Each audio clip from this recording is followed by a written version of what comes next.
नमस्कार मित्रों, सत्य की विजय में आपका स्वागत है। मैं हूं विजय त्रिवेदी।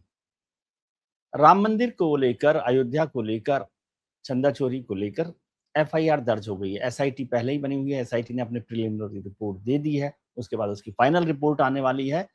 लेकिन अब भी राजनीति नहीं थम रही। बहुत सारे लोग कह रहे हैं, खासतौर से जो भारतीय जनता पार्टी के खिलाफ लोग खड़े हुए हैं। कुछ लोग ऐसे भी हैं जो भारतीय जनता पार्टी के साथ भी दिखते हैं, लेकिन वो ये सवाल कर रहे हैं कि बड़े लोगों को क्या बचाया गया है? क्या बड़े मगरमच्छ बचाए गए? और जो छोटे कर्मचारी हैं, उन लोगों के खिलाफ एफआईआर दर्ज की गई। जो लोग सीधे-सीधे पदाधिकारी हैं, विश्व हिंदू परिषद से जुड़े हुए हैं या और संस्थाओं से जुड़े हुए हैं या राम मंदिर ट्रस्ट से जुड़े हुए हैं, उनके खिलाफ कार्रवाई को बचाया गया है। राम मंदिर को, पूरे आंदोलन को, उत्तर प्रदेश को और हिंदुस्तान की राजनीति को और उसके साथ-साथ उसका जो क्रिमिनल एंगल है किसी भी मसले का, उसको बहुत बारीकी से समझने वाले, उन्होंने बड़ा इन्वेस्टिगेशन का काम किया। इन्वेस्टिगेशन में बड़ा नाम होता था, अब भी है नाम, धीरेन्द्र पुंडीर साहब। हमारी खुशनसीबी ये है कि वो हमारे मित्र हैं। मैं तो ऐसा मानता ही हूँ। वो कभी खंडन कर दें तब भी मेरी तरफ से मान के चलिएगा। तो हमारे मित्र हैं धीरेन्द्र पुंडीर साहब, जो क्रिमिनल एंगल भी समझते हैं, पॉलिटिकल एंगल भी समझते हैं और उत्तर प्रदेश की राजनीति को भी समझते हैं। तो सर हमने कहा नमस्कार। कि अब उनसे ही सारे पक्षों को समझा जाए। सर नमस्कार, प्रणाम। ये एक तो आप समझाइए हमें पहले क्रिमिनल एंगल से कि ये जो एफआईआर हो गई है, एसआईटी बन गई है, इस सब का क्या मायना है? कहीं हम पहुंच रहे हैं या अयोध्या की गलियों में इधर-उधर घूमते रहेंगे? हनुमानगढ़ी तक भी पहुंचेंगे कि नहीं पहुंचेंगे? दरअसल चंदन विश्व व्यापत नहीं लिपटे रहत भुजंग। चाहे कितने ही भुजंग लिपटे रहे सर, चंदन तो विषैला होगा नहीं। तो चंदन भी विषैला नहीं होता तो चंपत भी विषैले नहीं होंगे, चाहे आप कितना कह लें, चाहे जितने लोग चाह लें। ये जो एफआईआर हुई है, बड़ा इंटरेस्टिंग सी बात है। देखिए, दो चीजें मैं क्लियर कर दूं, मैं मेरी समझ से ही बात करता हूं। एक तो ये कि इसका चुनाव से कोई लेना देना नहीं होगा। दरअसल बहुत सारे मैंने बरसाती मेंढकों को देखा है जो तुरंत शुरू हो जाते हैं, जिनको ये याद आ गया था कि ईरान भारत का दोस्त है, हमने तेल खरीदना बंद कर दिया। हमने पता नहीं कब से नहीं खरीदा और कभी हमारा दोस्त नहीं रहा। जितनी समय से हमारा हिस्टोरिकल पर्सपेक्टिव है, वो अगर हम लोग जाके जरा सा भी पढ़ लें तो पता चल जाएगा। लेकिन अचानक उनको दोस्ती याद आ गई, क्योंकि भारत ने भाई आगे जाके नहीं। ऐसे ही अचानक लोगों को राम मंदिर याद आ गया, उन्हें भगवान राम की चोरी याद आ गई, क्योंकि वो अभी तक राम के दर पे नहीं गए वो, लेकिन उनको लगा यार ये तो बहुत बड़ा अपमान हो गया। लेकिन मैं एक एक बिल्कुल रिपोर्टर की तरह आपको बताऊं कि कोई भी बताए, चोरी तो चोरी है साहब। चोरी हुई है तो उस बताने वाले क्रेडेंशियल पे कहां जा रहे हो? चोरी तो हुई है, बाद में चेक करेंगे कि चोरी किसने की, क्या की, लेकिन पहले तो चोरी हुई। इसीलिए सबसे पहले तो यही हुआ कि एक समाजवादी पार्टी के नेता ने जब ये कहा, पूर्व मंत्री पावन पांडे ने 7 जून को, कि साहब चोरी हुई है और ये सब हुआ है, तो लोगों ने उसको झुठलाने की कोशिश की। यहां तक कि चंपत राय निकल कर आए और 25 या 20 सेकंड का है, मुझे याद है, जिसमें उन्होंने कहा कि साहब ऐसा कुछ नहीं हुआ, ऑडिट हो रहा है, इंटरनल ऑडिट और ये सब चीजें चल रही, खत्म। लेकिन बात तो निकल चुकी थी, बात निकल गई तो कहां तक जाएगी कोई जानता नहीं। अब उसके बाद प्रेशर पड़ना शुरू हुआ, सब चीजें हुई, और इसमें सबसे बड़ी बात आस्था की थी कि जिन लोगों ने 500 साल की लड़ाई में जान दे दी। विजय सर, आपने भी वो उस दौरान, हम लोग मुझे लगता है साथ ही थे उस वक्त, आपने भी वो सब कवर किया था। ऐसे कितने गांव वाले थे जिन्होंने, जो है कई गांव के गांव, जिन्होंने कभी गाँव पैरों में में जूते नहीं पहने थे, छाते नहीं लगाए 500 सालों से, क्योंकि उनके पूर्वज लड़ते लड़ते मर गए। उनके नाम तो किसी को याद नहीं आए।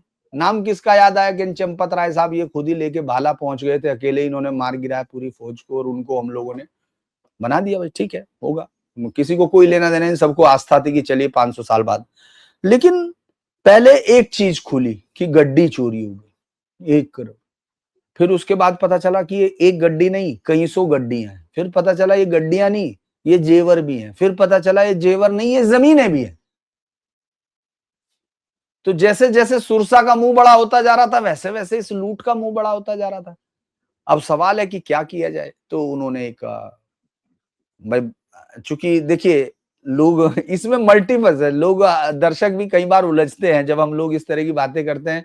और वो ये इसलिए भी होता है विजय सर, मुझे लगता है आपके भी दर्शक और मेरे भी, क्योंकि हम लोगों ने ज्यादातर घटनाओं में या तो खुद होते रहे हैं, हमने रहे। देखा है, और या हम पढ़ के आए हैं, तो लिहाजा क्या होता है उसके मल्टीपल आइडिया निकलते हैं। ऐसा तो है नहीं कि कहीं से पढ़ ली अखबार से और सुना दी तो फिर एक ही लाइन होगी। दरअसल इसमें बहुत सारी चीजें ये हैं कि गोरखपुर मठ का जो अविस्मरणीय योगदान है यहाँ, आपने देखा होगा महंत दिग्विजय नाथ जी, अवैधनाथ जी। श्री राम प्रकाट्य दिवस के उसमें उनके वो भी एफआईआर में शामिल थे। उसके बाद महंत अवैधनाथ ने आंदोलन खड़ा किया और योगी आदित्यनाथ ने उसको अंजाम तक उनके समय में पहुंचा। जैसे भी आप जानते हैं उनकी बात पर लोगों को यकीन आ गया कि ठीक है 15 दिन में हो जाएगा, कुछ ना कुछ होगा, लोग 500 साल हमने लड़े हैं। उन्होंने एक एसआईटी जो बनी वो मेरी समझ से बाहर थी एज ए क्राइम रिपोर्टर के तौर पर, कि भाई इस एसआईटी का क्या मतलब है, ये एसआईटी कैसे जाके, इससे पहले आपको जान के हैरानी, मतलब सब लोगों को होनी चाहिए, जिन लोगों को जिनको जरा सा भी प्रोसीजर मालूम है कि क्राइम की इन्वेस्टिगेशंस कैसे होती है, कि आपने वो खुद ही उठा उठा के घूमने लगे उनको, और लगभग 2 से 3 करोड़, कहीं 2 करोड़ आता है, कहीं 3 करोड़ रुपया पैसे बरामद हुए उन लोगों से। किसी ने गोबरों के अंदर ही रख दिया, जो गोबर की कुर्डी गांव में होती है उसके अंदर 32 लाख रुपए छुपा दिए, किसी ने 10। मतलब पैसे की इतनी बेकदरी थी, क्योंकि भगवान राम की माया है तो जहां लगाओ। तो वो जो है, उसके बाद उन लोगों ने किस हैसियत से ये किया, ये कोई क्लैरिटी नहीं थी। नृपेंद्र मिश्रा किस हैसियत से ये बता रहे थे कि साहब ये जो है मैं तो निर्माण कार्य में आया हूं, और फिर निष्ठा और निगरानी के बीच का वो जो है कहानी समझाने लगे। मुझे लगा कि एक ऐसे आईएएस हमारे यूपी के ही थे, श्रीलाल शुक्ल जी, जिन्होंने समझाया था कि कैसे होता है राग दरबारी। दूसरे ये राग जो नया है इन्होंने बताया, निष्ठा और निगरानी, इस पे भी किताब लिख सकते हैं। तो खैर चलिए, उन सब के बाद वो तो वहां भी आ गया कि एक आदमी ने, इंजीनियर ने जाके बता दिया कि साहब इनको 40% कमीशन यहाँ दिया जा रहा था। तो ये निगरानी निर्माण समिति के अध्यक्ष थे, वो निर्माण की बता रहा। तो ये तो सबको खुलते चले गए। लेकिन वो जो खेल हुआ, मुझे लगता है कि वो जो एफआईआर की गई, ताबड़तोड़ एफआईआर है, क्योंकि सुप्रीम कोर्ट में एक पीआईएल फाइल हुई और सुप्रीम कोर्ट में उस पीआईएल में कहा गया कि एफआईआर दर्ज हो, इस केस की मॉनिटरिंग के साथ निगरानी हो। मैं समझता हूं ये इधर हुई उधर वहां एफआईआर हो गई, क्योंकि सुप्रीम कोर्ट इसको, हालांकि आएगा 29 जून को ये केस शायद आएगा, लिस्टिंग पे होगा। लेकिन ये सवाल जरूर है कि बहुत पाक साफ लोगों को नहीं लगा। लोगों को योगी आदित्यनाथ पे यकीन है, ये मैं कह सकता हूं, क्योंकि मैंने बहुत सारे संतों और उन सबको सुना, सारों को देखा, जिन्होंने कहा कि नहीं ठीक है, हमको तो योगी आदित्यनाथ कह रहे हैं तो इंतजार करेंगे। अब वो उनमें से कितने लोग, क्योंकि देखिए बद अच्छा बदनाम बुरा हमारे यहाँ कहा जाता है, इनमें से जो चिन्नू है यानी रामशंकर यादव, वो 1980-85 से, जब से वो कार सेवकपुरम का काम शुरू हुआ था ना, तो उसमें पत्थर ईंटें आती थी, तो ये डगडग चलाता था, जो पहले नहीं होता तिपैया सा डगडग, उसमें ईंटे वींटे सब ढोता था ये। उसके बाद फिर जब वहां वीप का दफ्तर हो गया 1990-92 के बाद, ये उनके साथ उनका ड्राइवर हो गया अशोक सिंघल जी का, और वीप के साथ वो। उसके बाद जब ये चंपत राय जी आए तो चंपत राय जी का हो गया। तो बहुत पुराना आदमी है ये उनका, वीप का। और ये आदमी अगर किसी घोटाले में सीधा शामिल है तो बहुत रेयर होता है कि ना पता हो। अगर नहीं पता है तो फिर आपको वहां होने का हक नहीं है। आप बहुत अच्छा भरतनाट्यम जानते होंगे, लेकिन मैं आपको इसके लिए भारत का गवर्नर जनरल वो बना दूं, सेना का जनरल, तो ये तो कोई अर्थ नहीं हुआ साहब। आप बहुत अच्छे होंगे, आप तो भगवान को जानते, लेकिन वो तो मैनेजमेंट कमेटी चाहिए जो चलाएगी, जो समझेगी। खुद ही कह रहे हो कि ये दुनिया का सबसे बड़ा वो बन रहा है, शहर बन रहा है, तीर्थ बन रहा है, सब और खुद ही ऐसे लोगों को ले जाके रख रहे हो जिनको प्रोफेशनलिज्म का पी मालूम नहीं होता है। वो धमका रहे हैं, आपने देखा नहीं, बहुत सारी क्लिप में वो 1000 सोने के, वो चांदी के फूल लेके आ गए एक सज्जन, वो उन्हीं को हड़का रहे हैं, कह रहे कि इनका मैं क्या करूं। अरे भाई वो आपको देने थोड़ा ही आया कि आपको खाना है, और आपको बीमार है, आपको वो है लूज मोशन की शिकायत है, तो आपको ये पनीर नहीं खाना है। अरे भगवान राम के लिए फूल लाए हैं यार, तुमसे क्या लेना देना। लेकिन एरोगेंस, ये सब चीजें हो सकता है बहुत सारे लोग दुखी होंगे, मैं आपको ईमानदारी से कहूं, बहुत सारे लोग सुन नहीं रहे, उनको लगता है कि ये तो कैसे पत्रकार हैं, ये तो भगवान राम पे, अरे इसमें भगवान राम पे सवाल उठाने की बात कहां से आ गई? सिस्टम पर सवाल है, पूरा सिस्टम लूट में इन्वॉल्व था विजय जी। और ये बात तो हम लोग 2014 में, मतलब मेरे जो हमारे आपके और हमारे साथ के स्ट्रिंगर हुआ करते थे वहीं के, तो मैं जब उससे कह रहा था कि कहीं भी जमीन खरीद लेना, ये मिट्टी नहीं है सोना है, तो बाद में पता चला वो छोड़ दिया हमारे चैनल से, क्योंकि उनकी जमीन सोने के भाव ही चली गई वो अब होटल बना रहे। तो ये वहां सबके साथ हुआ। तो इसीलिए ये एसआईटी जो कि ये लीगली प्रूवन नहीं थी, इसका कोई लॉजिक नहीं था, बिना एफआईआर हुए आपको जांच नहीं करनी थी। आपने विश्वासपंत कमिश्नर है, वो क्या कर देंगे, वो कर देंगे कमिश्नर के उसमें। अरे ये तो आपने देखा होगा, जब कोई दंगा भी हुआ, आपने देखा ना, सब जगह कमीशन बैठते हैं, वो सब बैठते हैं, तो पहले केस तो रजिस्टर्ड होने दो। आप तो एफआईआर नहीं ले रहे हो किसी, जो लोग हैं उनको चोर कह रहे हो कि ये तो साहब वहां नहीं आया था। अरे भाई, किसी के घर में आग लगी हुई है, एक आदमी से उनका 3 साल पहले झगड़ा हुआ था, अगर वो आदमी कहता भाई साहब आपके घर में आग लगी हुई, तो वो लोग पहले बजाय आग बुझाने के उस पर जाके लाठी बजाने लगे कि तू हमारे घर पे अफवाह फैला रहा है। अबे आग तो दिख रही है, चोरी तो हो रही है। अखिलेश यादव ने बताई, संजय सिंह ने बताई, या उसने बताई अरविंद केजरीवाल ने, इससे क्या लेना देना? पहले तो चोर को पकड़ो, बाद में बात कर लेना भाई। तो आज वैसे तो आपके मित्र भी जा रहे हैं अरविंद केजरीवाल जी, इसलिए कहा गया वो सखा के सखा हैं, तो आपके तो मतलब इसलिए कोई वो नहीं, वो भी वहां पहुंच के बता रहे हैं। वैसे उनकी नानी ने मना किया था, मुझे पता नहीं उनकी नानी अभी है या नहीं। उनकी नानी ने कहा था कि मैं तो नहीं जाऊंगी, और इसके बावजूद वो जा रहे हैं, तो नानी के साथ किस तरह का अपमान वो कर रहे हैं इस उम्र में नानी का। अगर रही होंगी, मैं उम्मीद करता हूँ भगवान से कि वो रहे, ताकि अपने इसके देवते के देख तो ले अपने इसके कि इसके कारज कैसे हैं।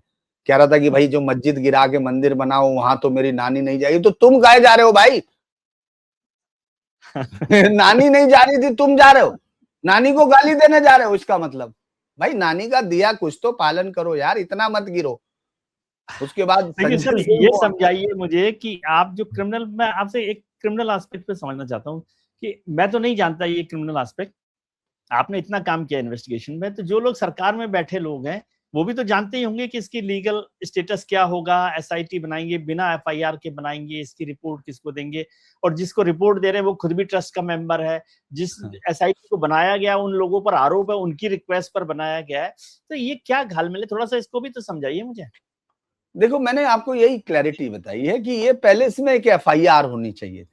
होता है बहुत सारे मामलों में ऐसा हुआ कि भाई इन्वेस्टिगेशंस के लिए प्रॉपर, लेकिन इसमें उन लोगों ने पहले से पैसा रिकवर किया, आप समझ रहे, क्राइम कंप्लीटली हो चुका है, इसकी तस्दीक वो खुद कर रहे हैं। जो इंटरनल, जैसे ये खबर एकदम बाहर निकलनी शुरू हुई, तो इन लोगों ने क्या किया, इन लोगों ने टिन्नू यादव और इन सबको ले जाके उनको घरों पर उनके छापे मारे। किसने? ये ट्रस्टी लोगों ने, उनसे जाके पैसे वसूले। तो क्राइम तो हो गया, वो किस हैसियत से जांच कर रहे थे? पहले इस मामले को धीरे धीरे ठंडा पड़ने का इंतजार किया गया कि ये मामला अगर ठंडा पड़ जाएगा तो ठीक है, बाद में देखेंगे, जैसा भी माहौल बनेगा उसके हिसाब से हम लोग कर लेंगे। लेकिन वो मामला चूंकि ठंडा नहीं पड़ रहा था विजय जी, तो इसीलिए फिर एसआईटी बनी। एसआईटी ने फिर रिकमेंडेशन दी। देखिए, क्रिमिनल ऑफेंस में किसी रिकमेंडेशन की जरूरत नहीं, क्राइम हुआ तो उसमें एफआईआर होगी, क्योंकि क्राइम तो सरकार के अगेंस्ट, वो हमेशा यहाँ किसी व्यक्ति के खिलाफ, लेकिन प्रोसिक्यूशन हमेशा सरकार करती है यहाँ जी। तो उसमें तो सरकार का, उसमें सारा रोल, पहले एफआईआर होती फिर बाद आप बनाते रहते एसआईटी वैसे। लेकिन इसमें अलग प्रोसीजर अपनाया गया कि नहीं, पहले एसआईटी बना दो, फिर एसआईटी की रिपोर्ट सीएमओ पे गई और उसी अधिकारी के पास गई जो इसका पदेन सदस्य है, फिर वहां से फिर ये पीएमओ भेज दी गई, ऐसा आया कि साहब पीएमओ भेजी गई, फिर वहां से ये तय होने लगा कि साहब आज 17 लोगों के खिलाफ एफआईआर होगी। कल दोपहर से ही हम लोग जब इस पे मैं प्रोग्राम कर रहा था, उस समय तक ये तय था कि भाई थोड़ी देर बाद शाम तक 17 लोगों के एफआईआर होगी, जिसमें चंपत राय भी होंगे, अनिल मिश्रा भी होंगे, गोपाल राव भी होंगे और तमाम उन लोगों के होंगे। फिर शाम तक आते आते वो 8 लोगों पे चली गई। 8 लोगों में से अब जो है वो तमाम लोग वो हैं। अब आप ये समझ लीजिए कि जैसे आपके घर में जितने भी आपके यहाँ काम करने वाले सबके खिलाफ एफआईआर हो जाए और आपको कहा जाए नहीं, इनको तो पंडित जी को कुछ पता ही नहीं, त्रिवेदी जी तो इनको जानते ही नहीं है बेचारे अपना। सज्जन थे। तो वो इसी तरह की एफआईआर हुई है ये। अभी मुझे लगता है कि विहिप जो है इस्तीफे विस्तीफे इसमें हो जाएंगे। जो एक रूट होता है, हम लोगों ने देखा है, ये सब लोगों को देखिए, लोगों की आस्थाएं आहत हुई हैं। ये बीजेपी जानते हैं या ये सब लोग ये एसेस करना चाह रहे थे कि इससे नुकसान क्या होता है। इससे पॉलिटिकली नुकसान होता है कि देखिए, राजनेता को इससे मतलब नहीं होता क्या हुआ, वो देखता है कि मेरी वोट पे असर पड़ रहा है कि नहीं पड़ रहा। तो उनको मालूम है इससे वोट पे असर नहीं पड़ना है, क्योंकि जो सामने लोग हैं आरोप लगाने वाले, वो घोषित रामद्रोही हैं। मैं इसलिए कह रहा हूं कि जिन्होंने इतनी राजनीति के बावजूद जो राम के दर पे मत्था टेकने नहीं गए, तो उनकी बातों को लोग सुनेंगे नहीं। जैसे मैं अयोध्या में भी बात कर रहा था, तो उन लोगों को इससे फर्क नहीं पड़ रहा कौन कह रहा क्या कह रहा, उनको उसको सुनना भी नहीं, उसकी वोट से उनका लेना देना नहीं। उनका कहना यार भगवान राम के घर में ये जो चोरी की है, इससे इनको 7 जन्मों तक, जो अमूमन चूंकि अयोध्या में आप गए सारे मंदिर ही होते थे, वो सारे मंदिर है, मठ है, और ये सब 1928 के बाद के बने हुए हैं। लोगों को पता है या नहीं, लोग सोचते होंगे यहाँ घुस नहीं पाते थे वो ये सिर्फ हनुमान गढ़ी हुआ करती थी और वो सब हुआ करता था। ज्यादातर मंदिर मठों को बाद में निर्माण है, लेकिन वो बेचारे लिखते जरूर है हमारी परंपरा है, ये सब है, तो वो अलग बात है। तो ये सब लोगों ने कहा कि इसको राजनीतिक तौर पर इसका क्या गणा गुणित ये लगाने के बाद, ये जांच की सिफारिश के बाद ये एफआईआर हुई। अब एक बात और समझाइए सर कि जो जांच पर ही हम लोग बात कर रहे हैं कि सरकार ने एसआईटी गठित की, होम जो है सरकार के पास होता है, स्टेट के पास, लेकिन ये ट्रस्ट बनाया केंद्र सरकार ने। चोरी हुई सरकार के ट्रस्ट में, मंदिर में। तो केंद्र सरकार की और राज्य सरकार की भूमिका क्या है और क्या पूरी की गई है वो उस भूमिका को? क्या ट्रस्ट को भंग करने के लिए किसी और आदेश की जरूरत है? केंद्र सरकार तो खुद कर सकती है, उन्होंने बनाया। और राज्य सरकार ने अगर ये एसआईटी बनाई है तो उसकी रिपोर्ट पीएमओ को क्यों भेजी गई है? भले ही पीएमओ बड़ा हो, एक लीगल सिस्टम तो होता होगा ना। कुछ आप समझाइए, आप बड़े अफसर लोगों के साथ रहते हैं। वो सब रिटायर हो गए जो अफसर थे ये जो दरअसल ये एक बड़ी इंटरेस्टिंग बात इसमें ये है कि देखिए, प्रोसीजर तो ये है, उसमें तो किसी लीगल की जरूरत होती नहीं है। और चूंकि उसका प्रोसीजर क्या है, उन्होंने अपने उसमें क्या लिखा गया होगा, ट्रस्ट के लिए बाकायदा सब लिखा जाता है। लेकिन सरकार ने, चूंकि केंद्र सरकार के उस पर बना है, गजट नोटिफिकेशन है, वो है, सब चीजें कंप्लीटली उसको किया गया है, कोडिफाई एक तरह से। तो मुझे लगता है कि वो राइट उनके पास ही था, लेकिन वो उनको भंग करने की किसी उसमें नहीं है ना, भंग करने का कोई वो नहीं था। आपको एक्शन लेना था, आप हटा सकते थे। ये मौजूदा आपको कार्यकारिणी तो हटानी थी। ट्रस्ट तो एग्जिट रहेगा ना, ट्रस्ट तो एग्जिस्ट करता रहेगा, वो तो बाद में ये लोग आएंगे जाएंगे, दूसरे आ जाएंगे, उसमें क्या है। तो इसीलिए नहीं, ट्रस्ट सवाल भंग ये है करने का कि मतलब कि जो मौजूदा लोग हैं उनको हटा हाँ, सकते उनको हैं कभी भी हटा सकते हैं। उनको एक हटाने का प्रोसीजर होगा, उसको हटा सकते थे, केंद्र को हटा सकते थे। ट्रस्ट की अपने आप बाकायदा वो बनी होगी, उसमें कार्यसूची होती है, बाकायदा हटाने के तरीके सब मेंशन होते हैं, तो वो बड़े आराम से हटा सकते थे, उसमें कोई नहीं। और वो तो अगर आज ही कह देंगे, जैसे कल विहिप की मीटिंग हुई है, मिलिंद परांडे भी थे, अपने वो भी थे, संगठन मंत्री भी थे, सब लोग वहां शामिल थे, उसमें चंपत राय भी थे, उसमें अनिल भी थे, और ये भी, तो वहां उनके अंदर चल रही है। विहिप ने भी कल आपने देखा होगा, आलोक जी ने भी अब दूरी बना ली अपनी पूरी, क्यों, एक तरह से ये तो तय हो गया कि भाई ये घपला वपला इनके साथ जो है, अब बहुत दिन तक इनको बचाया नहीं जा सकता। तो ये तो एक क्लैरिटी। दूसरा ये है कि प्रधानमंत्री मोदी इसके साथ पर्सनल रूप से जुड़े थे या उनका एक अपना वो था, इसलिए आपने भेजी पीएमओ, उसको भेजे जाने की जरूरत नहीं थी। मतलब आप उसको भेजें या ना भेजें, उससे कोई फर्क नहीं पड़ना था। लीगल स्टेटस की हम बात कर रहे हैं, उससे आपको, क्योंकि उस आपके एफआईआर के बाद इन्वेस्टिगेशन शुरू हुई ना सर। हाँ। भाई क्रिमिनल वो कमेटी, आप ये बताइए, जो एसआईटी बनाई, एसआईटी क्या कर सकती थी? एसआईटी किसी के बयान लेके उसको कहीं उस पर अदालत में बहस होती क्या? जो आईओ जो केस रखेगा उसमें उन बयानों को शामिल करेगा क्या? जो सर्च होंगी, क्या कमेटी की सर्च मान्य होंगी? वो तो अभी की सर्च मान्य होंगी। इन्वेस्टिगेशन इसके बाद शुरू होती है, जब एफआईआर शुरू होगी, जब उसमें, तो इन्वेस्टिगेशन वो शुरू होनी चाहिए थी पहले। उसके बाद आप कमेटी बनाते रहते कि वो प्रोसीजर देखती, क्या हुआ क्यों नहीं हुआ, ये सब हुआ। तो उन्होंने पहले अपना जाके पूछताछ करके, बातचीत करके, उनको बुलाया, उन सबसे बातचीत की। तो वो तो कभी भी कर सकती है, वो आपसे और मुझे बुला सकती है।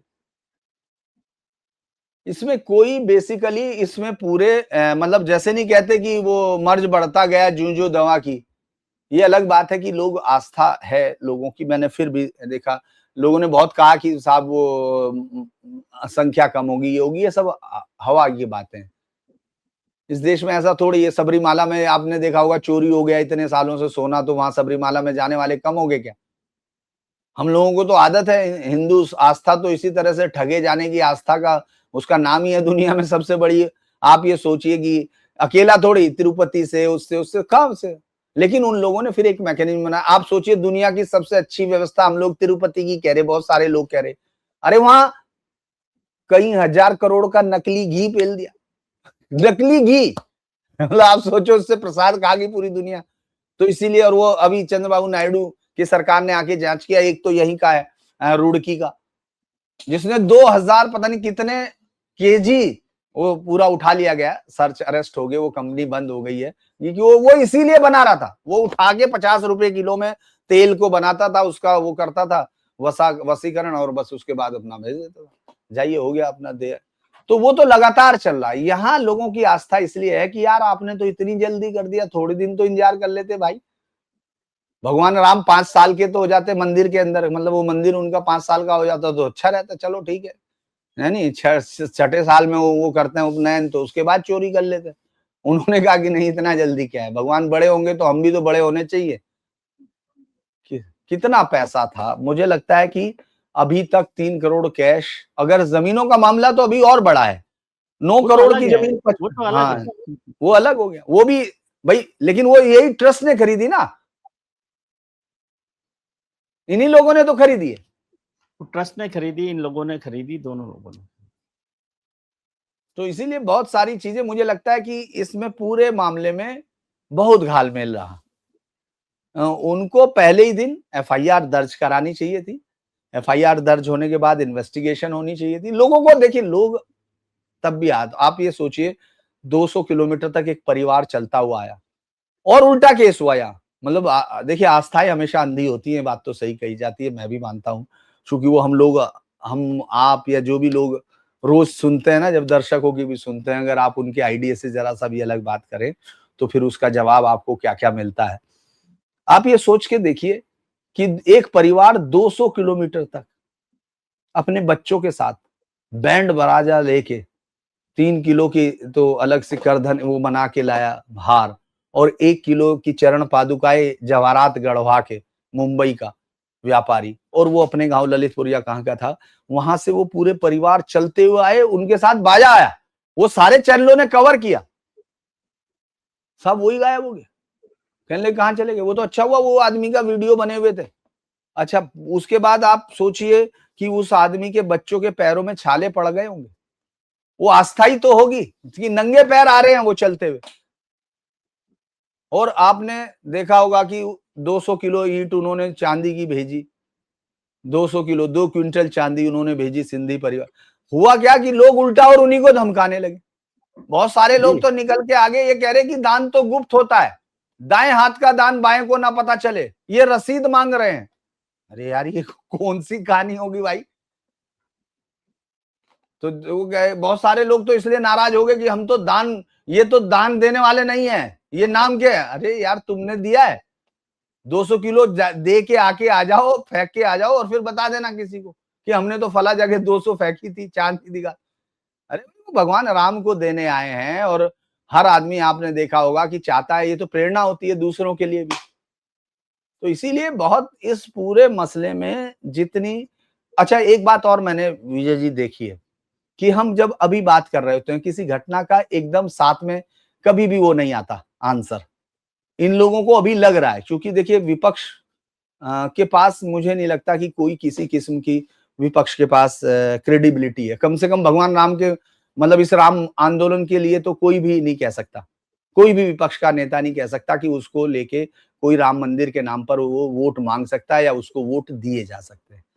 लेकिन जो क्षरण होता है, आपकी मॉरलिटी का कवर हमेशा सबसे पहले टूटता है। राजनीति का भी यही उसूल, मैंने तो यही देखा है, पहले आपकी मॉरलिटी का कवच टूटता है, धीरे धीरे आप जाते हैं। ऐसे नहीं होता कि आपको आज की रात में ये कोई अचानक खबर आ गई हो। पहले मॉरलिटी बनती है, तब आप लंबे, इसीलिए यात्राएं लंबी होती हैं, और जब गिरते हैं तो आपको गिरने में भी समय लगता है, क्योंकि आपकी मॉरलिटी के कवच टूटते हैं। आप जिस बेशर्मी के साथ, जी कुछ कह रहे हैं? नहीं नहीं, बिल्कुल ठीक आप बात कर रहे हैं कि वो कवच टूटने में भी थोड़ा सा टाइम लगता है कि बहुत सारी चीजें टूट रही हैं कि नहीं टूट रही हैं। लेकिन अब एक पॉलिटिकल सवाल का जवाब मुझे समझाइए कि योगी आदित्यनाथ, आपने गोरखनाथ धाम का जिक्र किया, राम मंदिर आंदोलन में उनकी बड़ी भूमिका रही। मैं तो महंत अवैधनाथ जी के साथ भी बहुत समय कवर किया, उनको भी देखा है जब शुरुआती दौर था, जब राम जन्मभूमि आंदोलन चल रहा था। लेकिन क्या महंत योगी जो आदित्यनाथ हैं, मुख्यमंत्री हैं उत्तर प्रदेश के, उन पर सवाल हो रहा है? और बहुत सारे लोग एक कह रहे हैं राजनीतिक सवाल कि ये लड़ाई दिल्ली लखनऊ की है, कुछ लोग कह रहे हैं ये लड़ाई लखनऊ अयोध्या की है। लखनऊ अयोध्या की मतलब कि जो अयोध्या के साधु संत है जिनको मौका नहीं मिला था, उनके वर्सेस लखनऊ में जो लोग बैठे हैं उनकी है। कुछ लोग कह रहे हैं कि दिल्ली बनाम दिल्ली वर्सेस लखनऊ की है। आप कैसे देखते देखिए, इसमें बहुत सारे पक्ष आ जाएंगे। ऐसे तो मतलब मुझे कई बार लगता है कि हम इस तरह की चीजें बहुत कॉम्प्लेक्स होती हैं पॉलिटिकली, उसका सरलीकरण हम लोग करते हैं हमेशा। लेकिन फिर भी मुझे ये लगता है कि जिस तरह से योगी आदित्यनाथ को फ्री एंड फेयर, मतलब फ्री उनके पास हैंड होना चाहिए था, उस तरह का हैंड दिखा नहीं। उन्होंने बाद में कहा, याद होगा, क्योंकि ये तो अयोध्या का मतलब है, आपका ट्रस्ट है, आप इसका मतलब है, याद कीजिए तीसरे दिन वहां वो आ गए थे, नृपेंद्र मिश्रा। नृपेंद्र मिश्रा आ गए और निर्माण कार्यों की जानकारी लेने उसी दिन आता है आदमी, जो उन्होंने बाहर निकल के कहा था। मतलब इतने दिन से, कई बार कहते हैं लोग कि मुंह से दूध ही गिर रहा था, अभी तक वो बड़े ही नहीं हो पाए थे बेचारे। क्या मतलब बच्चों जैसी बातें कर रहे हैं कि साहब मैं तो यहाँ निर्माण कार्य की मीटिंग में आया हूँ शाम में। अरे आपको कहना चाहिए था भाई हम लोग देख रहे हैं कुछ इस तरह का मामला आया तो बात है। नहीं, क्योंकि सबके पेट के अंदर दांत है, जो लालू यादव कहते हैं कि पेट के अंदर दांत वाली राजनीति वहां चल रही है। भाई अयोध्या का कंट्रोल दिल्ली भी नहीं छोड़ना चाहता, लखनऊ में रहना। भाई लखनऊ, उनके पास एक तो वो मुख्यमंत्री हैं, तो उनका ही वैसे ही जुरिस्डिक्शन है भाई, उनका इलाका है सब, उनका क्षेत्र है सब है, उनका हल्का राज्य में। उनका है आपके हिसाब से? हाँ, मतलब भाई उनका पूरा क्षेत्र है, उन्हीं का है भाई, जिस राज्य का होगा। आप दिल्ली से थोड़ा ही आपने आज तक कभी आपने पास बनवाया होगा तिरुपति के लिए। जी। टीएसडीसी के साथ ही जाते हैं ना, और वहां तो दिल्ली का कोई अधिकारी होता नहीं।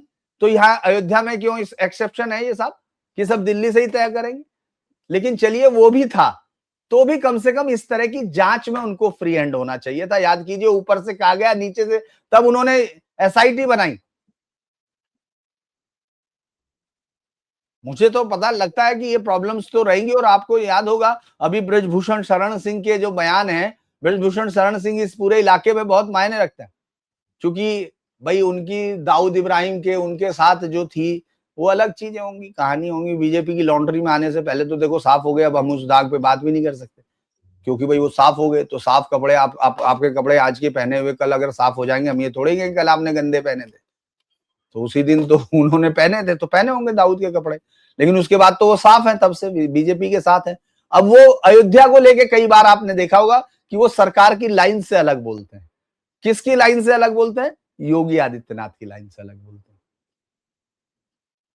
तो ये सब चीजें तो है, कॉम्प्लेक्स है। लेकिन हाँ, और साधु संतों की बात यह है कि देखिए साधु संतों के वहां बहुत ज्यादा उनको तो अनुभव उतना ही होगा जितना मैंने अभी इनको बताया, क्योंकि ये एक ऐसा मंदिर है जिस पर आप और मैं जब बात कर रहे हैं, हम लोग बहुत सारी चीजें छोड़ देते हैं, क्योंकि ये हमेशा होता है।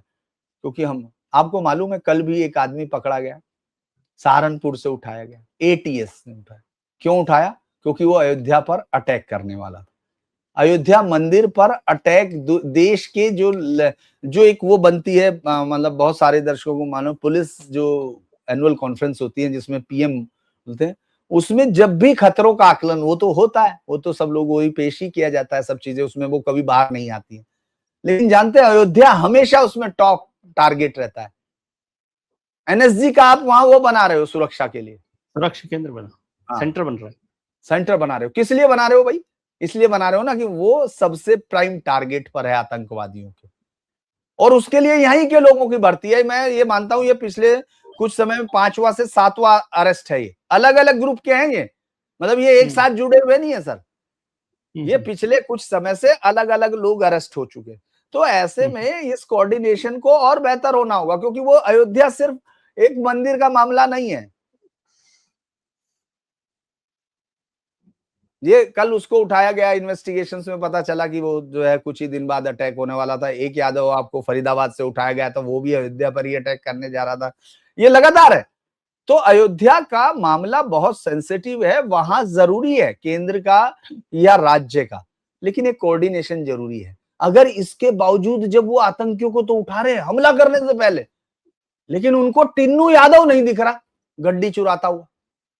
मतलब मैं एक बात पूछ रहा हूँ, ये छोटे सी जवाब है, ये आपको जवाब देना चाहिए कि भाई आपने उनके साथ इतने दिन काम किया संघ में, देखिए फिर भी आप नहीं बता रहे। आपकी किताबें में पीछे रखी हुई है, दर्शकों को मालूम है वो भी है, तो आपको बताना चाहिए कि उन्होंने क्यों नहीं देखने दिया। मतलब वो कौन सा वो था कि जो हमारे देश की इंटेलिजेंस एजेंसी लगातार 6-7 या ज्यादा ही, मतलब उनकी संख्या नहीं मैं बता सकता, क्योंकि जो थर्ट होते हैं वो तो अलग होते हैं, उनकी जिक्र भी नहीं होता, लेकिन जो पकड़े जाते हैं उनकी जानकारी हम तक आती है। तो इतने तो कैंसिल कर चुके, लेकिन वो भगवान राम के अंदर यहाँ 3 साल से ये तय हो गया, ये 3 या 4 साल से लगातार कर रहे थे, इन पर नजर नहीं थी। क्यों? क्योंकि कोऑर्डिनेशन बेहतर नहीं। मैं फिर आपके सवाल का जवाब इतना ही। चलिए सर, देखते हैं कि क्या होता है। इस पर बहुत सारी बात हो सकती है। वो तो कहते हैं ना, हरि एक कथा हरि, हरि अनंत हरि कथा हरि अनंत, अनंत है ना। हरि अब वो हरि अनंत कथा भी अनंत है, हरि भी अनंत है, और धीरेन्द्र पुंडरीक जी के पास किससे अनंत है, किससे मतलब जो सच उन्होंने समझे हैं उनको। लेकिन बहुत बहुत शुक्रिया सर आपका कि आपने वक्त निकाला, और आप जो ये पूरी जांच, एक पैरेलल जांच भी धीरेन्द्र जी करते रहते हैं, वैसे मैं दर्शकों को बताऊं। अब नहीं रिपोर्ट करता किसको हूँ सबमिट करते हैं मुझे नहीं पता, लेकिन नहीं। उनके पास रिपोर्ट रहती अब जानते हैं सर, एक बात जान लीजिए, वो दौर भी चला गया। अगर पैरेलल जांच हुई तो मैं अंदर जेल से 6 महीने बाद आगे ही बात कर पाऊंगा। ये ध्यान रखिएगा। नहीं नहीं, निगाह निगाह रहती है ना। हाँ, तो ये अच्छा हुआ आपने बता दिया, वरना पता चले अभी पूछने आ जाते लोग। चलिए, बहुत बहुत शुक्रिया आपका। हम सर, उम्मीद करते हैं कि आपके लिए आने वाला दिन आज से बेहतर हो। आप अपने मित्रों, परिजनों, रिश्तेदारों के साथ खुश रहिए, मस्त रहिए, व्यस्त रहिए, स्वस्थ रहिए। धीरेन्द्र जी की तरह से मित्र भी रहिए और मस्त भी रहिए। धन्यवाद प्रणाम सर।